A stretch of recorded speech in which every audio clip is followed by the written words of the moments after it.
আসসালামু আলাইকুম, সুপ্রিয় দর্শক মণ্ডলী। আজকে আমি আপনাদের জন্য একটি গুরুত্বপূর্ণ দোয়া নিয়ে এসেছি। যাদের দোয়া কবুল হচ্ছে না, আজকে এই ভিডিওটা দেখতে পারলেই তাদের দোয়া ইনশাআল্লাহ কবুল হয়ে যাবে। আল্লাহ তাআলা কুরআনে ইরশাদ করেছেন, ওয়ালিল্লাহিল আসমাউল হুসনা ফাদউহু বিহা। অর্থাৎ আল্লাহ তাআলার রয়েছে সুন্দর নামসমূহ, অতএব তোমরা তাকে সেই সকল নামে আহ্বান করো। হযরত আবু হুরায়রা রাদিয়াল্লাহু আনহু বললেন, নবী করিম সাল্লাল্লাহু আলাইহি ওয়াসাল্লাম ইরশাদ করেছে, নিশ্চয়ই আল্লাহ তাআলার 99 নাম রয়েছে, যে ব্যক্তি এই নামগুলো মুখস্থ করবে সে বেহেশতে প্রবেশ করবে। আর আল্লাহ বেজুর, তিনি বেজুরকে ভালোবাসেন। রাসূল করিম সাল্লাল্লাহু আলাইহি ওয়াসাল্লাম ইরশাদ করেন, আল্লাহ তাআলা একজন ফেরেশতা নিয়োজিত আছে, যিনি বলে, ইয়া আরহামার রাহিমিন।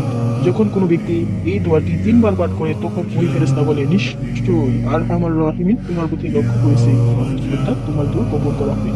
ইনশাআল্লাহ আপনারা যদি সামান্য এই দোয়াটি 3 বার যে কোনো সময় পড়েন, আল্লাহ তাআলা আপনাদের দোয়া কবুল করে নেবেন। আসসালামু আলাইকুম।